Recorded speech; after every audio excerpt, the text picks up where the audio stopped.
Você sabe, o lar evangélico dá mensagem que o marido e a esposa são batizados em nome de Jesus Cristo, dá mensagem que não faz culto doméstico, esse lar está potencialmente caído. A igreja começa na casa. O culto doméstico familiariza os espíritos. É a leitura da Bíblia, a leitura sistemática da Bíblia, do Novo Testamento, é uma familiarização com as Escrituras e é buscar o reino de Deus em primeiro lugar. Né? E, então, foi muito oportuna a palavra do irmão, o assunto do irmão foi muito oportuno. De fato, isso é imprescindível. O lar que não tem o culto doméstico, na expressão de Jesus, como a galinha junta os seus pintainhos debaixo de suas asas, ele já começa por aí dizendo que tem alguma coisa errada naquela casa. Agora, se já o irmão se converte, a família era descrente, não se converte, já é difícil ele querer impor isso à força, é diferente, não é? Mas com jeito, se ele conseguir, mesmo, vamos fazer uma oração aqui primeiro, vamos pedir a Deus para abençoar a comida antes de comer, coisa e tal, não é? Agora, a criança tem que ser tratada como criança, mas a criança não pode ser criada como o mundo moderno está.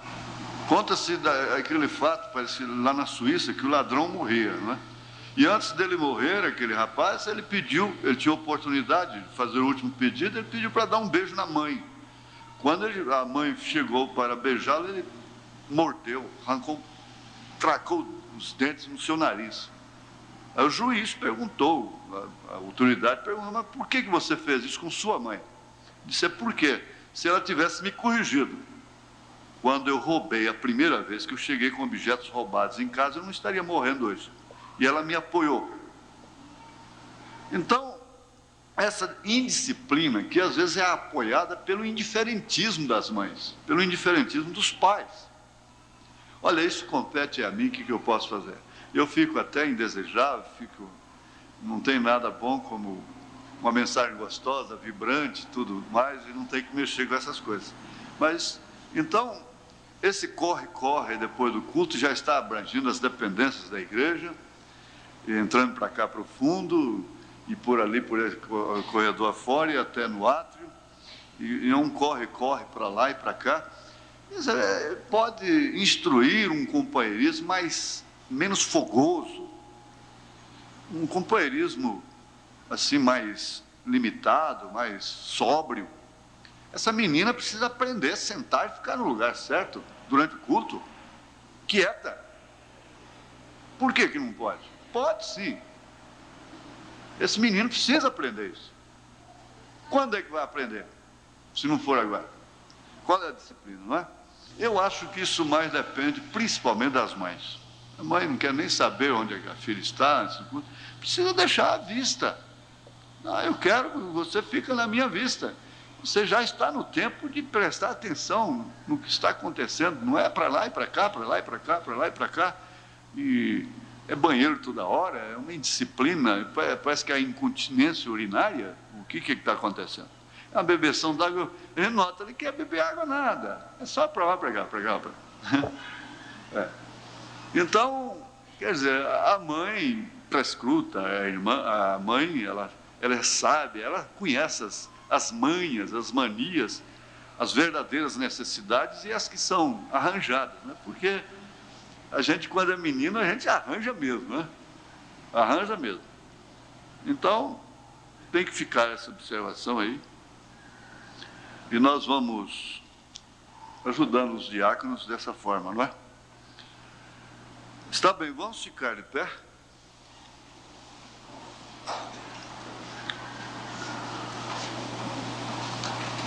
Vamos ler a Bíblia, onde foi citado, foi em São Mateus, capítulo 18.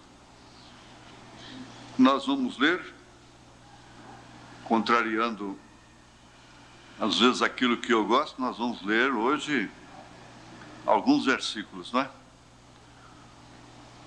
A partir do verso 23, Por isso o reino dos céus pode comparar-se a um certo rei que quis fazer contas com seus servos. Agora começa por aí. O reino dos céus pode comparar-se a um certo rei que quis fazer contas com seus servos. E começando a fazer contas, foi-lhe apresentado um que devia 10.000 talentos. E não tendo ele com o que pagar, você vai ver qual é o problema maior depois. O contexto aqui é a parábola do credor incompassível, não é?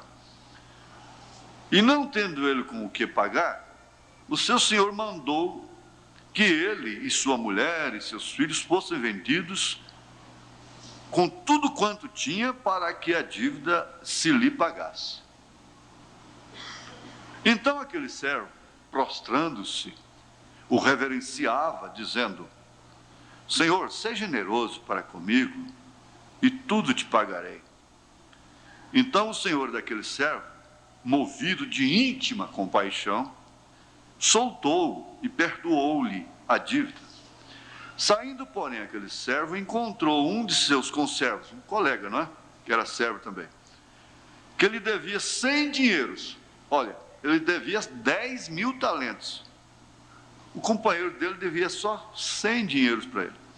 E lançando mão dele, sufocava-o, dizendo: paga-me o que me deves. Então o seu companheiro, prostrando-se a seus pés, rogava-lhe, dizendo: seja generoso para comigo. Ele fez a mesma oração que o outro havia feito. E tudo te pagarei. Ele, porém, não quis, antes foi encerrá-lo na prisão, até que pagasse a dívida. Vendo, pois, os seus conservos, seus colegas, o que acontecia, contristaram-se muito e foram declarar ao seu senhor tudo o que se passara. Então o seu senhor, chamando-o à sua presença, disse-lhe: servo malvado, perdoei-te toda aquela dívida, porque me suplicaste. Não devias tu igualmente ter compaixão do teu companheiro, como eu também tive misericórdia de ti? Indignado, seu senhor o entregou aos atormentadores para que pagasse tudo, até que pagasse tudo o que devia. Assim vos fará também meu Pai Celestial, se do coração não perdoardes cada um a seu irmão as suas ofensas. Isso não precisa explicação. Qualquer questão que você tenha, então marca a sua Bíblia em Mateus 18, 23 a 35. Qualquer questão que você tenha. Assim vos fará também meu Pai Celestial, se do coração não perdoardes cada um a seu irmão as suas ofensas. Grande Deus, a tua palavra é viva e eficaz, mais penetrante do que espada alguma de 2 gumes, que pode penetrar até as juntas e medulas, discernindo até as intenções dos corações, as intenções de perdoar, as intenções de amar previamente, uma predisposição para perdoar, para suportar, para aguentar mais, para suportar mais um pouco. Tudo isso são características do verdadeiro cristão, do verdadeiro filho de Deus. Porque mais do que tudo que nos devem aqui, o Senhor nos perdoou. O Senhor me perdoou, tem me perdoado, tem tido compaixão de mim, muito mais do que eu tenho tido com todos que me devem. Que nós vamos reconhecer isto agora, diante do Senhor, diante da tua palavra, em nome de Jesus Cristo. Amém. Assentai-vos.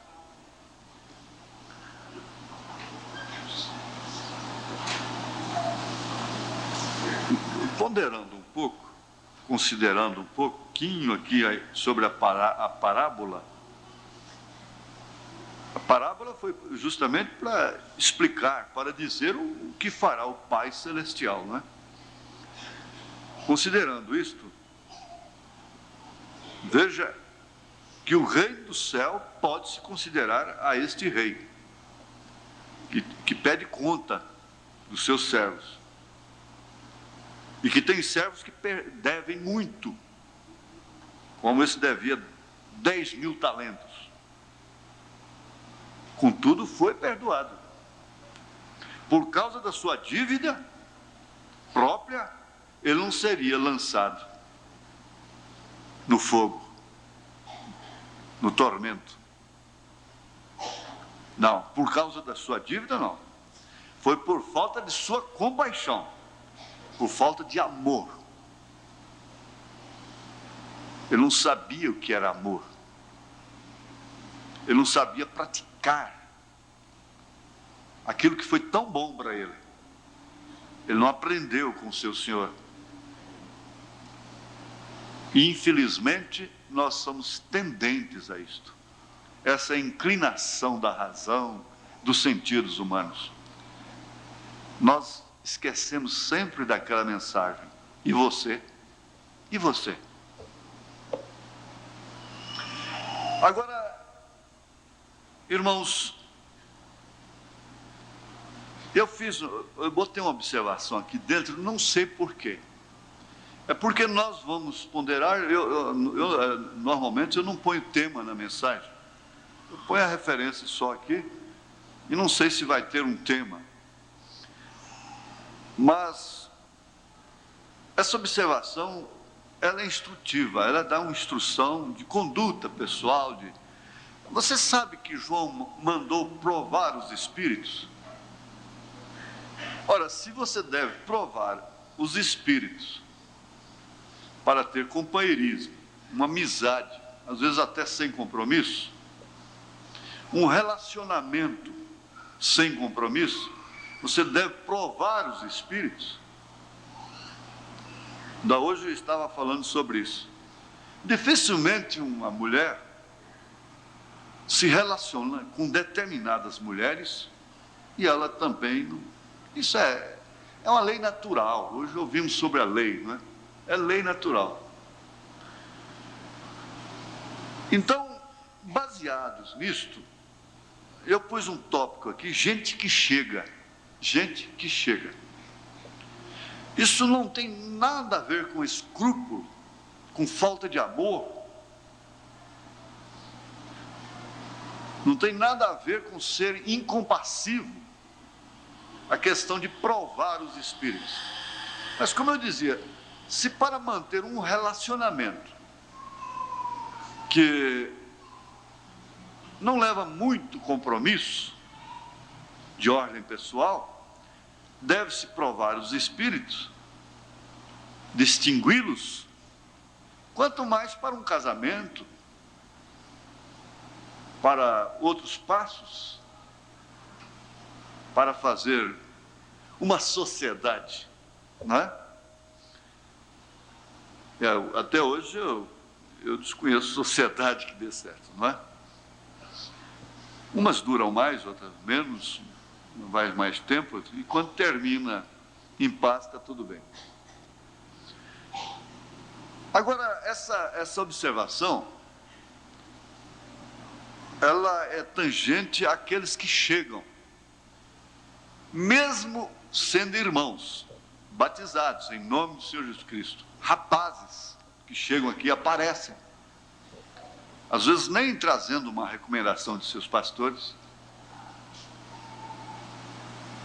Então, quem chega deve ser provado, deve-se provar os espíritos, porque a igreja, ela é composta de 3 classes de crentes. Se aqui dentro você tem que provar os espíritos, quanto mais lá fora e quanto mais daqueles que chegam. Eu posso até trazer aqui na frente, eu posso até brincar com a pessoa, eu posso até comer com a pessoa e tudo. Mas você deve ficar como aquela esposa. Não é porque o esposo levou um amigo na sua casa que você deve ter liberdade com ele, certas liberdades e coisas assim. Não é porque seu marido toma uma certa liberdade de homem com um homem lá fora, num determinado recinto, que você deve passar na frente e estender aquilo, não é? Eu estou fazendo uma observação que é justamente aquilo, autovelar-se. Então, o que acontece? A pessoa que chega, ela também, por sua vez, deve provar os espíritos. Porque ela sabe que em todas as igrejas tem as 3 classes. Tem os crentes de fronteiras. Então, se ele é uma pessoa bem instruída e tem uma conduta correta, ele não já vai chegando e já vai se atracando assim à torta direito com as pessoas. Ele também tem o direito e deve provar os espíritos. Pois bem, quando você vai a outro lugar, a outra igreja, se você se muda para outro lugar, você vai sabendo que há 3 classes de crentes lá. E você já sabe que você tem que provar as amizades, os relacionamentos pessoais, os compromissos. Você vai assumir responsabilidade com aquela igreja. Então você quer continuar sendo aquela família intocada, reverente, respeitosa, que sempre você foi. E chega lá, então, você não sabe se aquela pessoa respeita ou não o seu pastor, ou qualquer coisa assim, não é? Então você prova primeiro. Essa é uma responsabilidade sua, não é julgar, não é prescrutar, porque aquele que prescruta, aquele que espreita as vidas, fica vigiando, ela vai, é claro, e ela vai ficar responsável por muita coisa. Responsabilidade. Obrigação de reparar o mal que se causou a outros. Cuidar, guardar, responder por algo, por alguma responsabilidade que você tem. Responder pela cozinha, responder pelos filhos, responder pela roupa, responder pelo alimento em casa, pelo teto. Isso é coisa de responsabilidade do homem. Responder por aquilo que se diz respeito ao homem. Responder por aquilo que se diz respeito à mulher. Então, exigir e cobrar até certo ponto não é ser incompassivo. Não é ser incompassivo. Esse exigir, esse cobrar, seria o quê? Esperar dela, esperar dele aquilo que lhe compete. Está bem, eu espero de você roupa, eu espero de você calçados, eu espero de você alimento, o pão de cada dia. O profeta diz assim que a noiva ia com o véu. E ao encontrar-se com o noivo, ela depositava o véu nos ombros do noivo. E daquela hora em diante, aquilo significava isto, que daquele instante em diante, ele não estava somente tendo direitos sobre ela, mas também responsabilizando-se por ela. Ali então, ela passava a estar sob os seus cuidados. Não somente direitos, mas também cuidados, responsabilidades para com ela. Aquele véu nos seus ombros, quando ela entregava, simbolizava exatamente isto. Eu sou sua agora. De hoje em diante, desse instante em diante, eu não devo obediência mais ao meu pai, à minha mãe. Eu devo obediência a você. Você é meu marido, você é minha cabeça. Desde agora também você toma conta de mim. Agora, por outro lado, ela carrega em si as responsabilidades naturais de esposa, que não devem ser cobradas, exigidas. Mulher, varra a casa. Mulher, faça comida. Mulher, lave a roupa. Mulher, dá mamadeira para o menino. Mulher, faz isso. Mulher, faz aquilo, que é da mulher. Homem, vai trabalhar. Homem, vai buscar pão. Homem, estamos com fome. Olha, eu estou sem vestido. Não, não precisa. Não precisa disso. Isso é uma responsabilidade natural de cada um, dela e dele. Então o profeta vem e diz: pois bem, o dever dela é quando você chegar em casa, a sua roupa está limpa, o botão que arrancou está pregado, se tinha que ser remendado, foi remendado, tudo bem. A comida feita na hora certa, você está trabalhando, suando, e vem para casa para almoçar, encontrou tudo pronto, de tarde encontra tudo que compete à mulher. Ele disse: agora, e se ela não faz isto? Ela foi sua escolha. Está bem. Ele disse: tenha graça para com ela. Eu acho que a mulher não gostaria de saber que está vivendo sob a graça do marido, em relação aos seus deveres, a menos que ela se torne uma deficiente. Está bem? É plenamente compreensível. Ela não pode, faltou-lhe a saúde, isso é diferente. E quantas morrendo em pé, com dores, e o marido não se importa de buscar saúde para a mulher, não respeita as suas condições, não analisa essas coisas de uma maneira íntima, de uma maneira responsável, e daí se torna um credor incompassivo. Na verdade, ele tem razão, assim, no aspecto geral, pelo lado de fora da coisa, ele tem razão. Mas diante de Deus, às vezes, ele não está passando de um credor incompassivo. Ela deve aquilo para ele. Ele deve aquilo para ela. Mas ela também pode passar a ser uma credora incompassiva. Às vezes ela está pedindo misericórdia. Às vezes ele está pedindo misericórdia. Tenha paciência comigo. Mas ele não tem. Então essa parábola não está se referindo somente a quem deve o outro dinheiro, não é dinheiro. Nós devemos muito mais do que dinheiro. Nós devemos, sobretudo, o amor. A ponto de Paulo dizer assim: não deveis a ninguém, a não ser o amor. Paulo disse na carta aos Romanos isso. Isso fecha o assunto.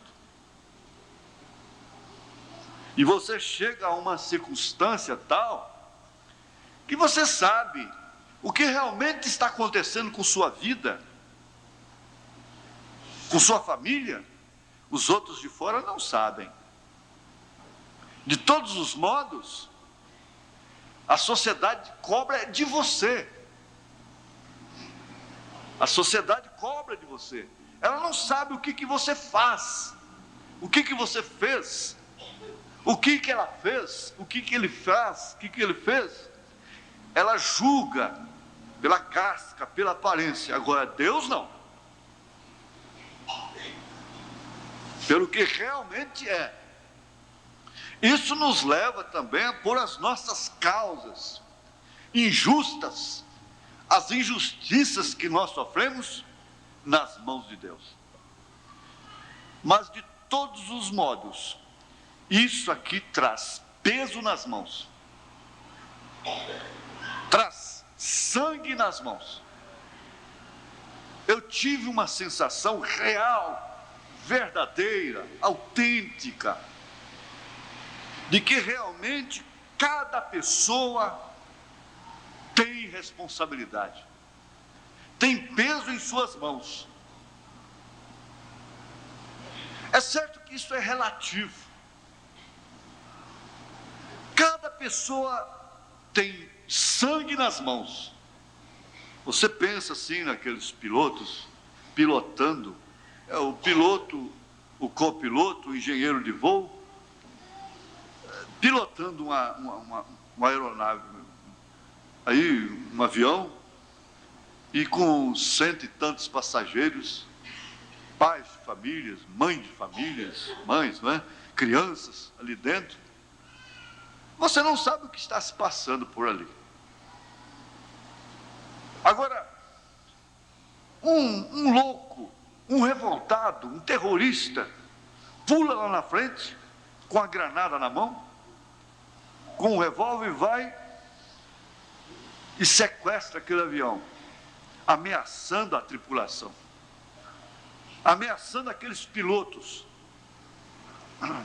A pessoa perde o senso de que aqueles homens têm sangue nas mãos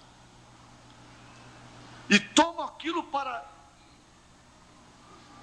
eles, os sequestradores, tomam aquilo para si. Autoridades, crianças, mães, pais, tudo sob o domínio, sob a responsabilidade criminosa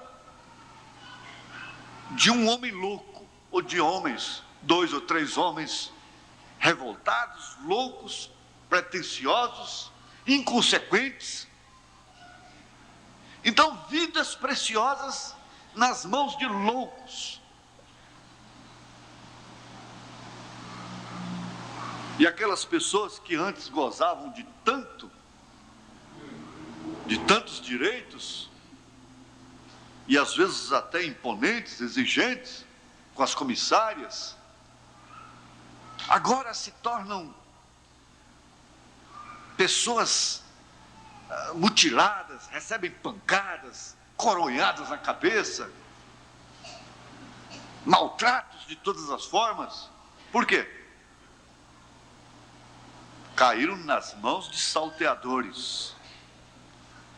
E muitas são as pessoas que não querem definitivamente estar nas mãos de quem tem responsabilidade,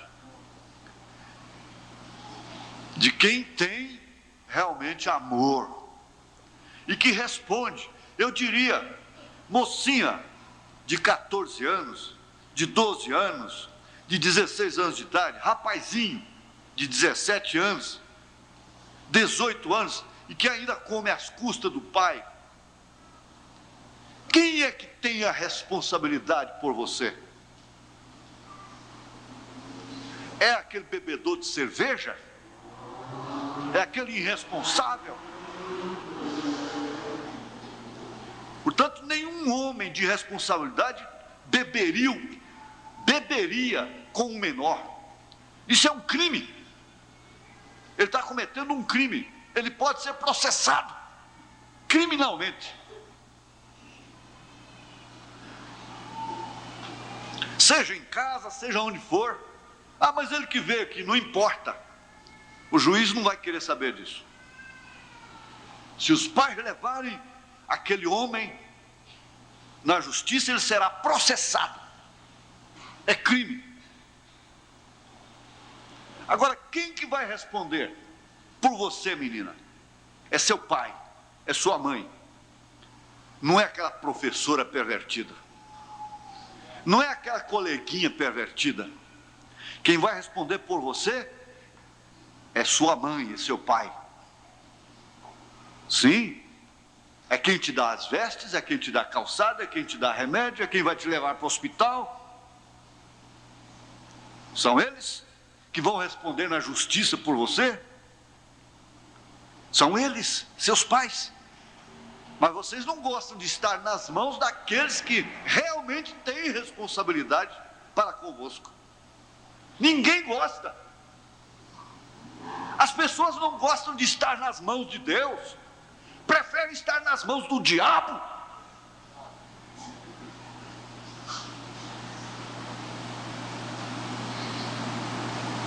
Quem é que tem responsabilidade para com a igreja de Deus?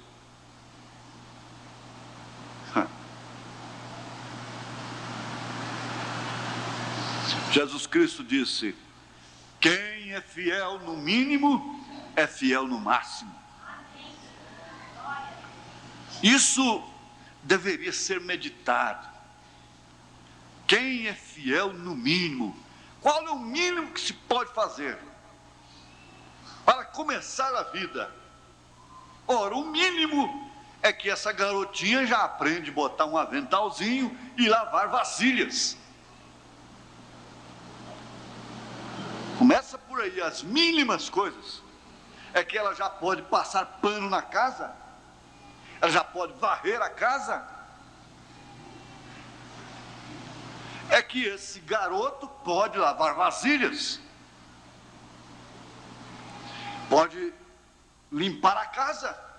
Mas hoje, casa cheia de rapazes, de moças, logo cedo, garotinhos, garotinhas, tem que ter empregadas, porque somos ricos, somos de níveis elevados, temos que ter empregadas, porque eles não podem fazer nada em casa, elas não podem fazer nada em casa, pois as parasitas.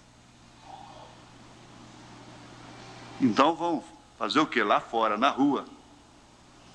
Não tem responsabilidade distribuída dentro de casa. Por sua vez, os pais não distribuem responsabilidades. Não tem o critério. Desde novinhos, depois não tem jeito. Aí dizem, o pau que nasce torto, até a cinza é torta. Aí só se levar no ferreiro para consertar. Deus colocava as pessoas nas mãos de seus líderes, está certo? Quando uma mulher se dá em casamento, uma moça, os pais estão colocando aquela moça nas mãos do rapaz, do homem. Ela está se entregando a ele. Ele passa a ter uma mulher nas mãos. E potencialmente, ele tem uma família nas mãos. Ele tem filhos nas mãos. Sobre os seus ombros. Sob suas responsabilidades. Isso é certo? Não, ninguém pode contestar. Agora, você analisa isto e vai constatar que realmente cada pessoa tem responsabilidade. E às vezes se preocupa mais com as dos outros do que com as suas próprias. Esse é o grande mal da humanidade. A formiga não está se incomodando com lagarto, com lagartixa, com barata, com elefante, com leão, com nada. Ela está trabalhando a noite toda no seu trieirozinho, ela não dá confiança para nada. Ela cuida. É responsabilidade dela guardar o alimento na seca. Eu estava vendo ali uma porção de formiguinha pequenininha, carregando um pedacinho de carne, não sei o que foi, no mutirão de ontem aí, deixaram cair, logo está aquela formiguinha. Quando eu olhei, já não estava ali mais, estava lá na frente. Falei, por que elas não comeram aqui? Tem que levar para onde? Deve ser para a casa delas. Elas podiam se ajuntarem ali e comerem ali mesmo. Mas se ajunta tudo é para carregar. E você já viu que você é desse jeito? Às vezes você ganha uma manga, não come. Lá na rua, lá onde você foi, você quer levar para casa. Você ganha uma laranja, não chupa a laranja. Você ganha uma outra coisa, você lembra, você quer levar para casa, não é? Você quer levar para casa. O pai é assim, a mãe é assim, não, eu vou levar para casa. E as formigas fazem isso. E interessante que elas não estão preocupadas com o que o passo preto faz, com o que o João de Barro faz, com o que o urubu faz. Elas estão preocupadas unicamente com aquilo que lhes compete. Por isso elas são prósperas. Toda família que é assim, todo homem que é assim, prospera. Prospera. Porque Deus lhe dá graça. A graça é para todos. A graça é a expressão do amor de Deus. E Jesus disse, São João disse, Deus amou o mundo, tudo. Amou formiga, amou tudo. Se referindo ao homem, que deu seu Filho unigênito, para que todo aquele que nele crer não pereça, mas tenha a vida eterna. Agora, no sentido moral, social, espiritual, eu estava meditando, irmãos, Deus colocava as pessoas nas suas vidas, nas mãos do irmão Branham, a ponto dele conhecer tudo o que tinha acontecido com você no passado. A pessoa ia contar um sonho para ele, ao terminar, falava, a senhora esqueceu desse detalhe. A senhora esqueceu, a senhora atravessou uma ponte no caminho. Ah, é mesmo? Como é que o senhor sabe? É? Esse homem é profeta, vidente. Você chegava assim, ele dizia, não precisa falar, eu sei o seu problema. Você se chama fulana de tal, você é assim, e o seu problema é esse. Ah, mas isso foi há 20 anos atrás. Não importa, isso está aí, está tão presente quanto naquele dia. E ele colocava as pessoas nas suas mãos, porque Deus podia confiar nele, que ele não ia fazer fuxicos, ele não ia telefonar para a nação toda, ele não ia de casa em casa, ele não ia cochichar no ouvido de ninguém, a sua esposa não ficava sabendo, e se ficasse sabendo circunstancialmente de algum detalhe, ela não tinha irmãzinha de confiança, de grupo, para saber. Não tinha. Porque se ela o fizesse, ela morreria. Então Deus podia pôr reis, senhoras, senhores, pobres, ricos, nas mãos de um homem desse. E ele chegou a dizer, Deus não pode dar maiores coisas para a igreja, porque ela não saberia o que fazer com aquilo. Ora, se um homem tem um pequeno dom e vem aqui ou vai ali, então ele já pensa que é dom a alguém. E o povo já o cerca de lisonjas, de elogios e de coisas. E sua esposa também já vai sendo sediada, já vai chamando atenção. O povo estraga muitas vezes um homem usado por Deus, estraga sua esposa. Isto por quê? Irmãs sem disciplina, sem sabedoria, o fazem. E isso é uma tentação para o homem, é uma tentação para ela. A imprensa leva, põe lá em cima, porque marca um gol. porque marca gols, porque canta, por isso, por aquilo. No outro dia, ela derruba e joga lá no inferno. Mas veja, preste bem atenção nisso, como isso é fundamental, é importante. Você preste atenção, porque você está com coisas nas mãos. Você tem pessoas em suas mãos. Você tem pessoas inocentes até nas suas mãos. Você tem crianças.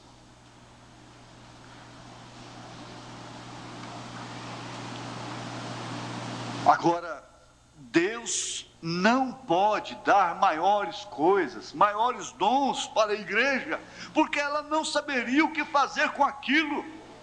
Dificilmente um homem pode ser usado por Deus e permanecer humilde, porque o próprio povo o estraga. A menos que ele seja sem educação, a menos que ele fique bruto, ignorante e rejeite aquilo até de maneira estúpida.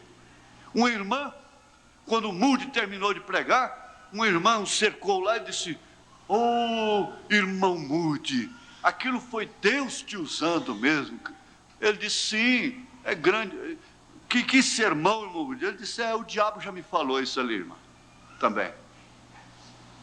E seguiu em frente.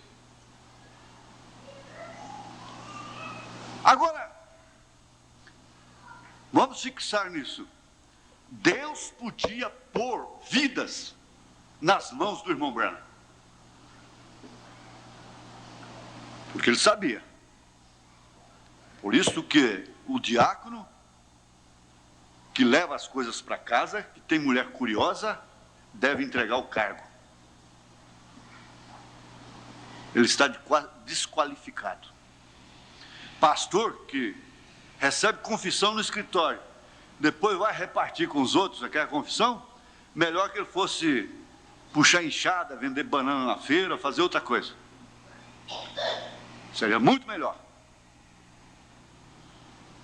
E quando você chega a receber uma confissão particularmente, por isso às vezes a gente até orienta: irmão, irmã, não sai debulhando sua vida aí nas mãos das pessoas, não, porque simplesmente diz te amar e gostar de você, qualquer coisa.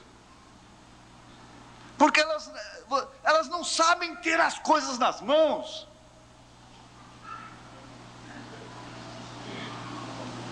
Elas não sabem medir as consequências. Elas não têm a devida responsabilidade para ouvir, para verem determinadas coisas. Agora, por que você fazer isto? Se Deus não faz, por que você vai fazer? O irmão Branham disse: se você testemunha tal coisa, você fica responsável por aquilo. Ah, sim. Você vê um crime ali na rua. Fulano mata o outro ali, esfaqueia, dá um tiro, mata lá, e você fica lá de curioso. A polícia chega, vai pegar você. Você testemunhou. Para você sair daquilo vai ser custoso, você vai ter que ser testemunha de um crime. Por causa de sua curiosidade, às vezes você nem viu o crime, mas a sua curiosidade te enreda. E o profeta disse: a curiosidade de Eva levou a humanidade ao caos. E dificilmente uma mulher curiosa é honesta. Permanece honesta.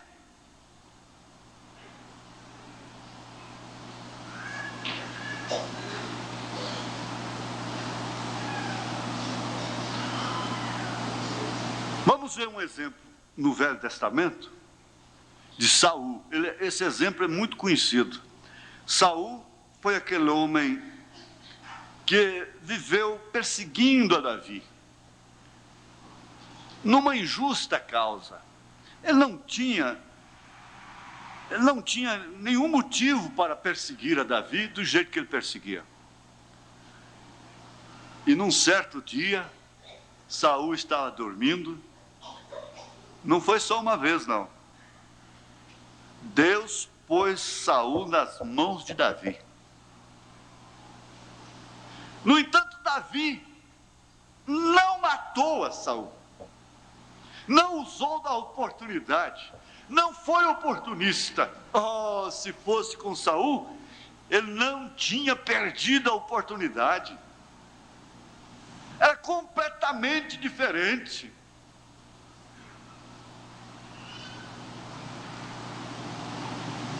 Quem tinha que tratar com Saul era Deus, não era Davi. Porque ele tinha um Deus, cujos olhos estavam nele, protegendo-o, vigiando-o em todos os seus passos. E não crê você também que Deus tem os seus olhos sobre você? Hã? Ah, sim.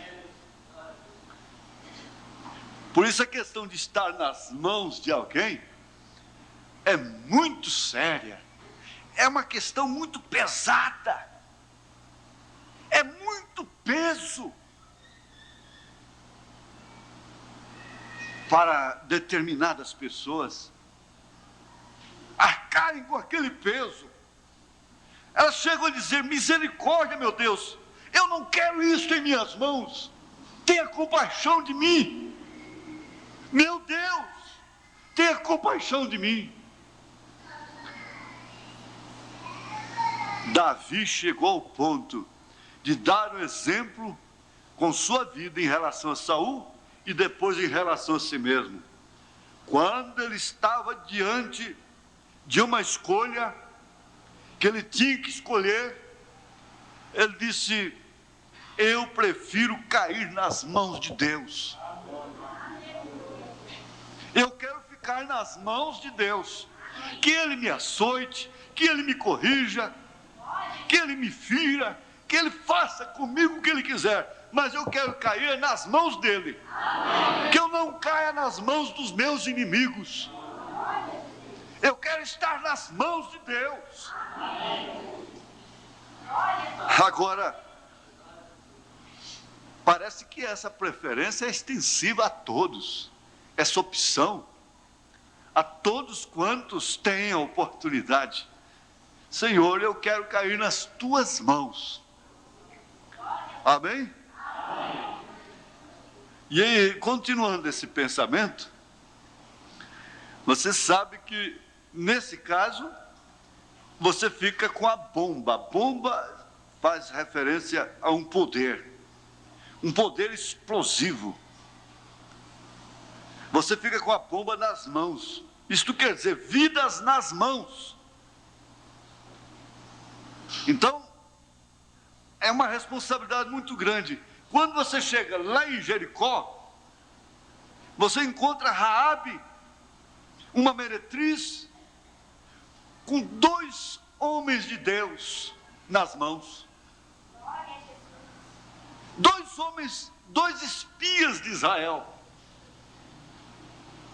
nas mãos. Porque eles entraram em sua casa. É claro que eles só poderiam entrar na casa dela, porque era uma casa livre. Mas ela podia dar uma de patriota,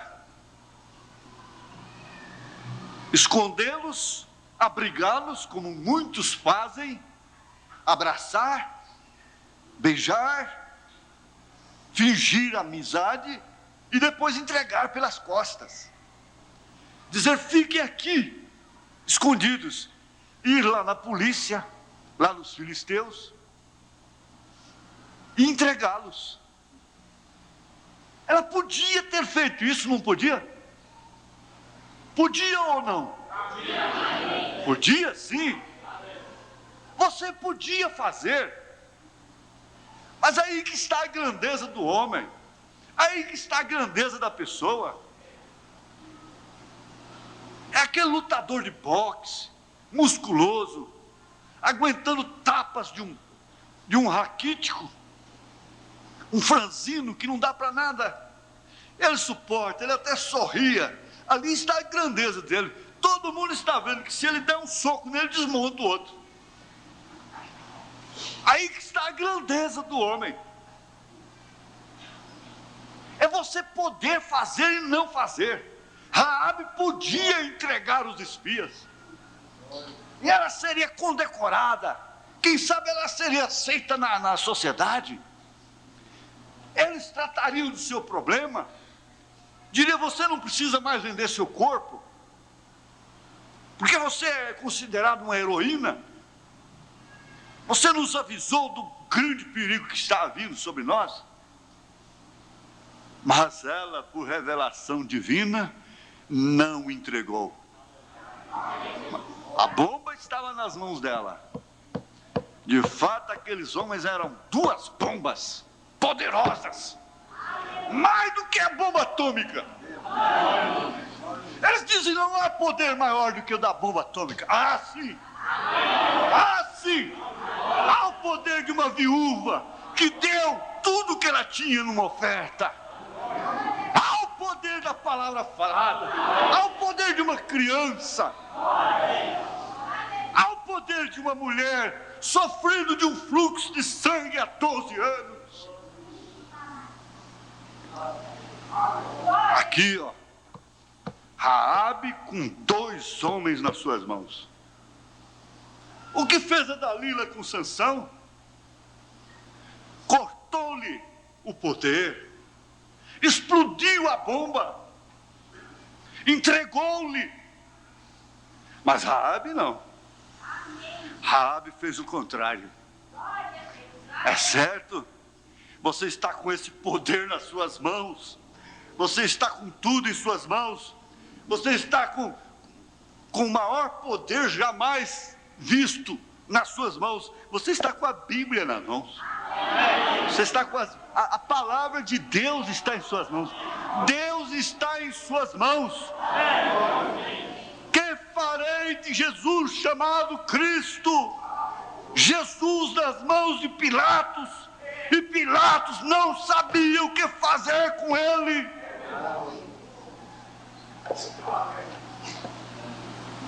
Perguntando, interrogando, que farei de Jesus chamado Cristo? Que fazer? Que farei da minha vida? Com essa Bíblia na cabeceira da cama, procurando o que fazer da minha vida. Com a mensagem revelada do século 20, procurando o que farei da minha vida.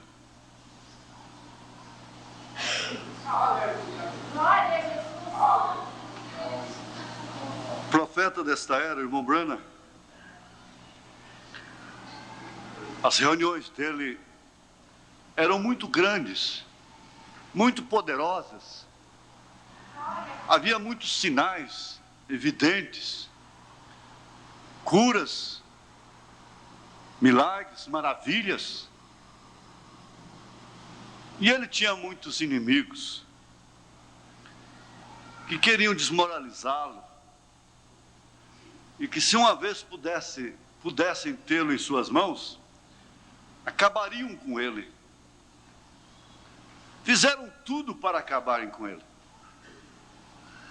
Uma certa feita, incitaram um homem que acabava com as reuniões evangélicas na cidade. Num grande auditório. Um enorme auditório. E quando aquele homem veio de lá vociferando, e que a polícia mesmo quis entrar em cena, os cooperadores, ele disse de lá, deixe que ele venha. E aquele homem veio até a plataforma, uivando. Ele era acostumado a acabar com reuniões, mas naquela hora Deus pôs aquele monstro nas suas mãos. O irmão Branham não gritou, não ficou lá, o sangue de Jesus tem poder, o sangue de Jesus tem poder. Não. Ele ficou sereno, tranquilo, e falou baixinho: o filho do diabo, por que você vem tentar o filho de Deus assim? Com essas palavras, aquele homem começou a suar, foi molhando a camisa, molhando o rosto, e foi se prostrando, até prostrar-se nos seus pés. E saiu dali completamente libertado. Esses inimigos do irmão Branham, que se uma vez o tivessem em suas mãos, acabariam com ele.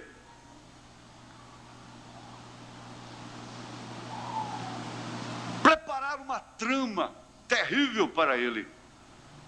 E Deus tinha avisado para ele antes. Lá na neve, separado, há uma trama contra você. E no auditório repleto de gente, uma multidão enorme, um casal começou a desenrolar cenas amorosas bem na frente da plataforma.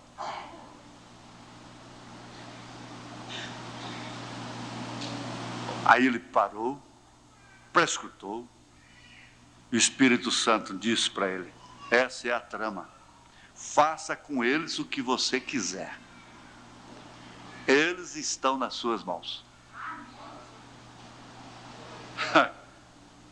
Que casal bem-aventurado,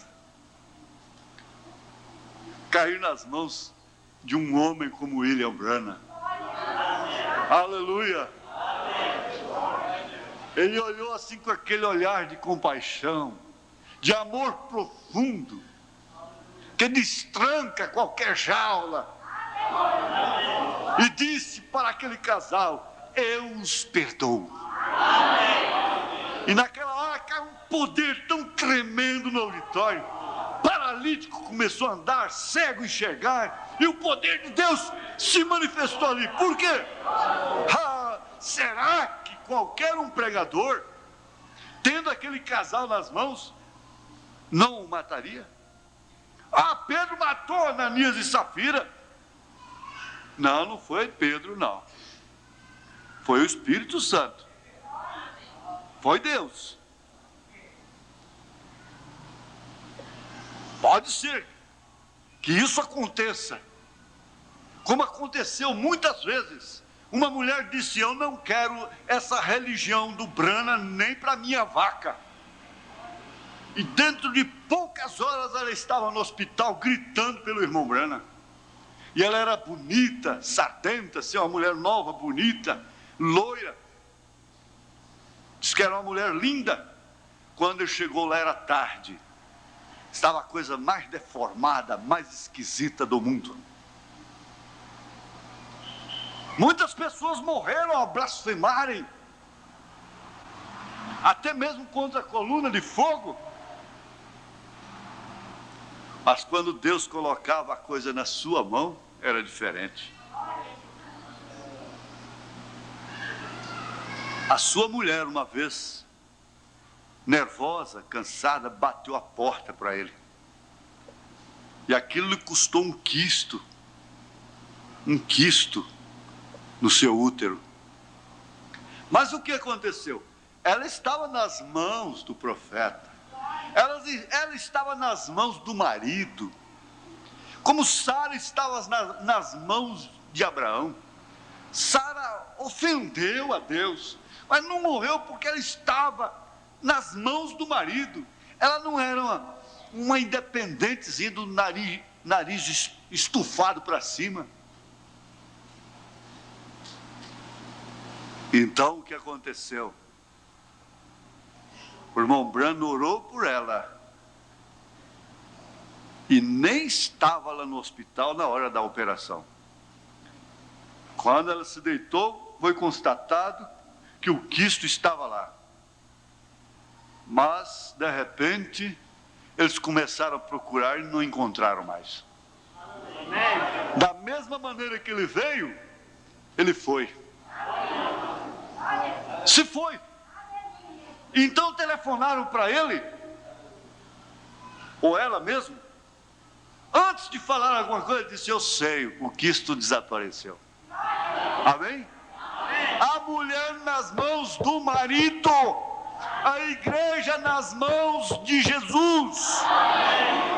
Aleluia!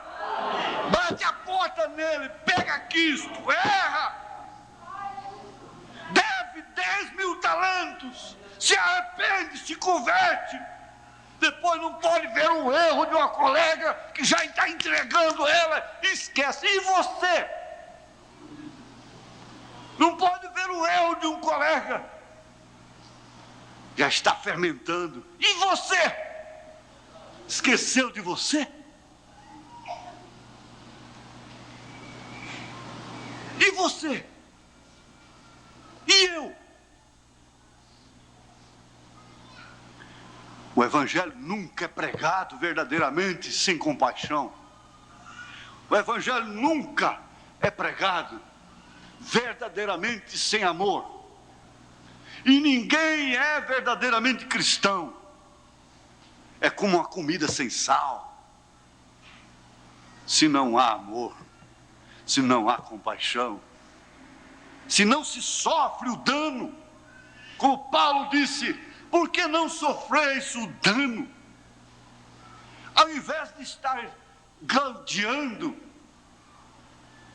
lutando entre si.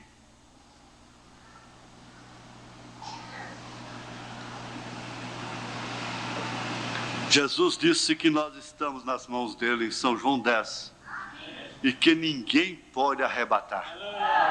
Amém? É.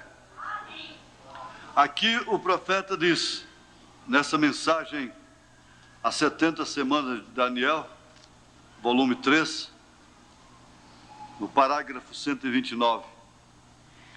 Ao longo do caminho, a essa verdadeira morada da alma, há um olho que te guarda.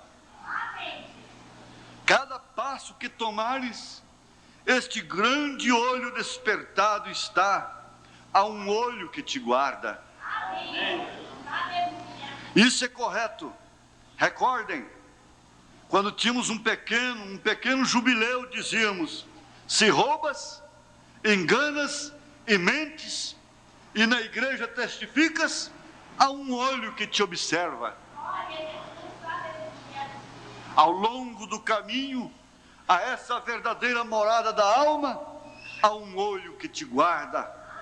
Cada passo que tomares, este grande olho despertado está. Há um olho que te guarda. Agora, interessante é saber de uma maneira sólida, de uma maneira concreta, que mesmo a nossa saúde está nas nossas mãos.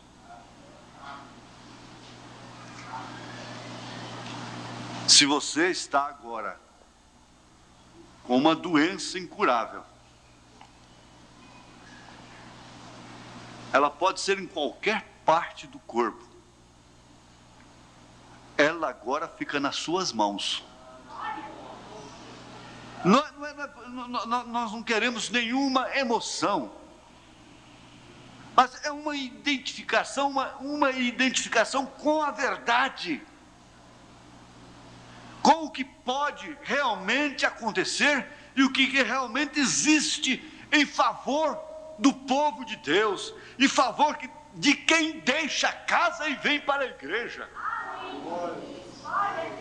em favor de quem deixa qualquer outro lugar para vir para a igreja, para cantar, para orar, para concordar, combinar em nome do Senhor Jesus Cristo, combinar em espírito, combinar em alma, essa verdadeira morada da alma.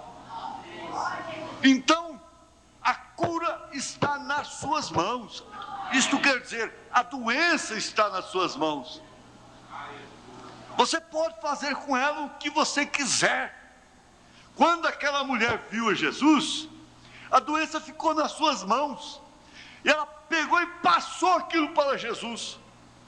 Verdadeiramente Ele tomou sobre si todas as nossas enfermidades, carregou sobre si todas as nossas dores, todas as nossas transgressões, e pelas suas pisaduras somos sarados.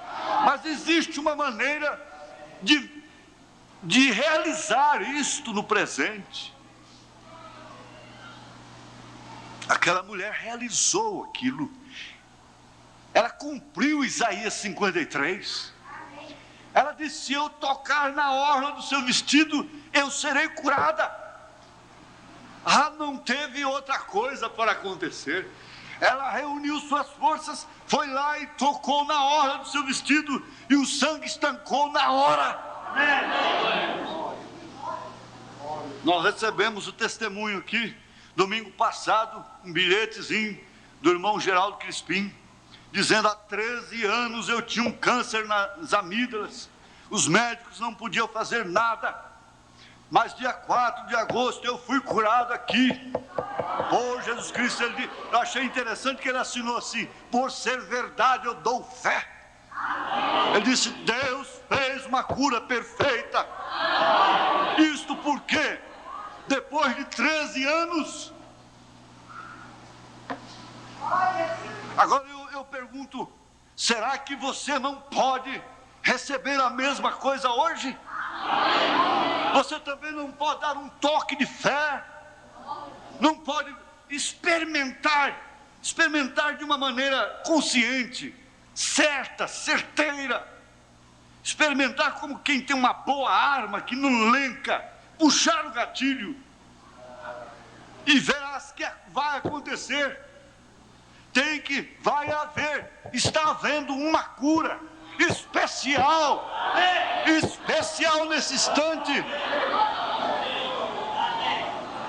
Eu sei disso, eu não tenho que profetizar. Você pode perceber que Deus pôs tudo em nossas mãos. Ele disse: eu sou indigno, mas não importa, eu sou herdeiro a si mesmo. Eu tenho o sangue do Pai, eu tenho direito, e agora eu vou requerer isto. E quando a irmã Hartmuser creu naquelas maravilhas da palavra falada, o poder de Deus desceu lá, e ele disse: pode pedir o que você quiser. Logo seus filhos estavam nas suas mãos. Aleluia! Amém! Os filhos estavam nas mãos da mãe. A mãe não pediu dinheiro, a mãe não pediu nem mesmo a cura da irmã, pediu a salvação dos filhos, e naquela hora eles se converteram. Há coisas difíceis, coisas impossíveis no nosso meio. Há coisas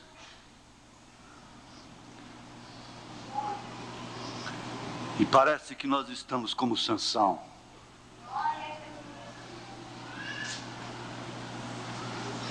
Parece que nós estamos como Sansão, moendo, sem sair da roda, na mesma roda, no mesmo moinho. Mas, um certo instante, Sansão deu conta de que seu cabelo havia crescido novamente. A sua força tinha voltado. A sua força tinha voltado. Você sabe que isso é como uma árvore. Essa árvore vem, cresce, floresce, dá frutos. Depois essa seiva desce. E ela às vezes parece ser seca como uma macieira. Você olha assim, pensa: secou. Mas não. De repente vem a chuva e aquela seiva sobe novamente. E de repente ela começa a brotar. E folhas, e flores, e frutos. Essa igreja é como a árvore noiva. Aleluia. Ela é como a árvore noiva. Ela não está nas mãos do diabo. Ela está nas mãos de Deus. Davi havia errado. E a mensagem do profeta o levou a decidir, a preferir cair nas mãos de Deus. Se tão somente nós não procedermos como aquele credor incompassivo, procedeu. Nenhuma das pessoas aqui que tenha sido batizada em nome do Senhor Jesus Cristo e que já estejam dispostas a serem batizadas, se ainda não foram, se perderá. Nenhuma se perderá. Jesus disse: nenhuma delas se perderá. Nenhuma se perderá. Não. O profeta disse: você não pode ser salvo ontem e perdido hoje.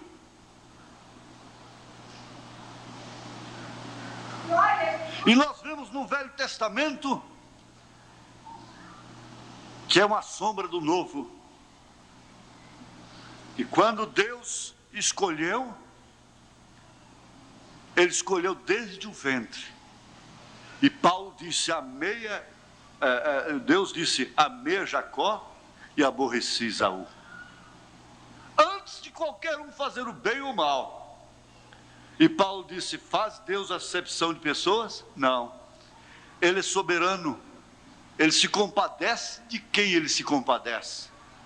Ele tem compaixão de quem ele tem compaixão. Ele tem misericórdia de quem ele tem misericórdia. E o profeta disse que o bom era o mal e o mal era o bom. O bom era Esaú, no entanto era o mal. O mal era Jacó, no entanto era o bom. Se o mundo tem seus privilégios, tem suas acepções, se os homens da terra, os reis da terra, têm seus privilegiados, Deus, como Rei dos reis, Senhor dos senhores, também não tem os seus filhos? Não tem aqueles pelos quais Ele vela dia e noite? Tem sim! E você precisa saber que você é um deles. Se você é ingrato, se você é ingrata, um dia você vai chorar muito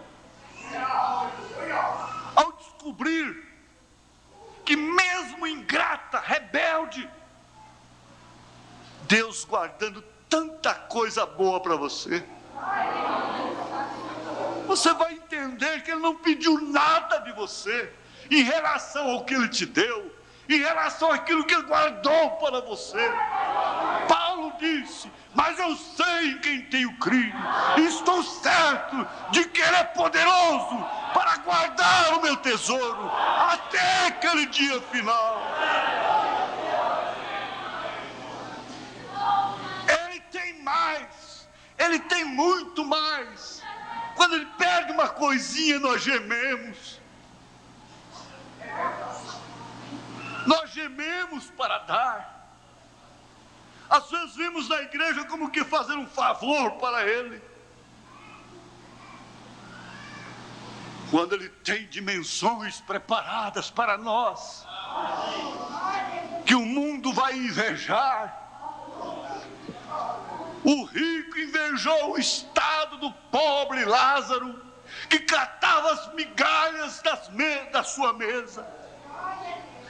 Os cachorros lambiam as suas chagas. Mas de lá do Hades, ele invejou o estado do então miserável, pobre Lázaro. É tão pouco sofrimento, é tão pouca injustiça que nós sofremos aqui, é tão pouca a dor que nós sofremos. E nós somos cheios de alta misericórdia, nós somos cheios de revoltas, nós somos cheios de complexos, de nojeiras, de rebeldias. Mas você já pensou, se você maltrata uma pessoa, maltrata uma mãe, maltrata um pai, e chega em casa, tem um bom prato pronto para você, roupa limpa, passada, uma cama para você repousar. E você maltrata aquele pobre velho, você maltrata aquela pobre mãe. O coração dói, o coração dói. Você maltrata aquele homem, e no entanto ele está dando a vida por você, e você descobre, mais cedo ou mais tarde, que realmente era ele quem te amava. E você descobre mais cedo ou mais tarde que realmente era ela quem te amava. Quando é que nós vamos descobrir o amor de Deus? É depois que chegarmos lá? É depois de estarmos numa mesa de milhares e milhares de quilômetros? E Ele próprio servindo aquele maná dos céus. Que talheres serão aqueles? Talheres de brilhantes.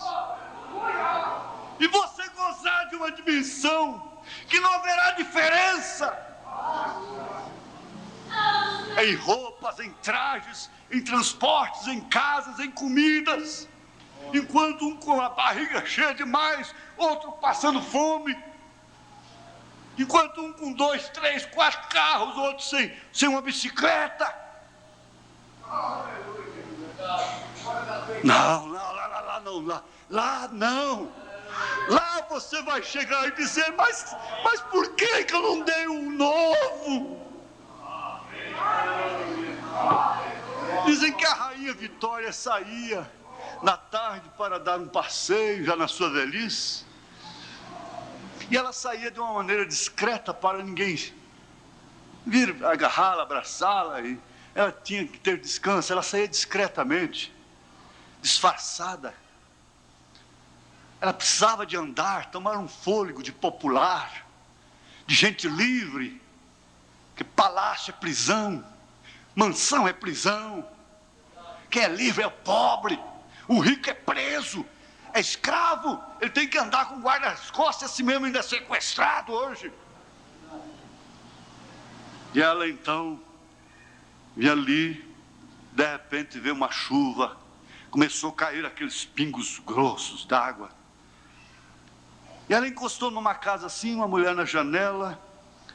A mulher, ela disse, minha senhora, eu não posso molhar, a senhora me empresta seu guarda-chuva, depois eu mando trazer de volta para a senhora. A mulher chegou lá, tinha um guarda-chuva novo e um velho. Ela disse, pois bem, eu vou deixar o novo, porque se ela não devolver, vá o velho mesmo. Foi lá e entregou. O velho para ela foi, guarda-chuva furado, tudo bem. Daí a pouco chega a carruagem. Os cavalos irritantes, pararam na garagem, na porta da casa. O soldado desceu, devolveram o guarda-chuva dela. Era da rainha Vitória. Com um grande prêmio, um presente para ela. A hora que ela pegou e viu o que ela tinha feito, ela desmaiou. Ela disse, por que eu não deu novo? Aí o povo juntou e não entendia, porque ela voltava, eles passavam álcool no punho dela. Não é brincadeira não, não é brincadeira não. É história. Não é brincadeira não. Passavam álcool nos punhos e não entendiam. Ela voltava e dizia, por que eu não dei novo? E sumia de novo. E custou naquela agonia. Desmaiava, voltava e dizia, por que eu não dei novo? Por que eu não dei novo? Ora, você vai chegar lá, vai pensar assim, estou certo disto. Nós podemos dar tudo o que nós temos aqui. Nós podemos dar toda a nossa vida. Nós podemos dar todos os bens. Nós ainda vamos chegar lá e vamos ficar envergonhados. Por que eu não fui mais grato? Por que eu não fui mais fiel? Por que eu não fui mais agradecido? Por que eu não dei o novo? Por que eu não dei mocidade. Quando eu era jovem, eu fiquei brincando de crente. Meu Deus! É grande demais o que Ele preparou para nós. Ele não pode entregar aqui, porque essa dimensão não suporta. Ele não pode botar isso nas mãos de homens. Com esses corpos. É bom pregar, mas tem que parar. Vamos ficar de pé. Deus, Pai amado, nós sabemos que o Senhor já realizou tudo que o Senhor tinha de realizar. Cada um volta para casa pensando, ampliando a mensagem. Mas, meu Deus, é verdade. E eu ainda só vivo queixando. Ainda tem que reclamar, ainda tem que murmurar, ainda tem que lamentar. Meu Deus, me perdoa, Senhor, nos perdoa, Senhor, os 10.000 talentos que nós devemos, e nós agora perdoamos uns aos outros. Aleluia, Senhor. Perdoe as nossas dívidas, assim como nós perdoamos aos nossos devedores. Em nome de Jesus Cristo, desça agora a bênção final deste culto sobre todos os filhos de Deus, nesse instante, em nome de Jesus Cristo. Amém. Amém. Glória a Deus.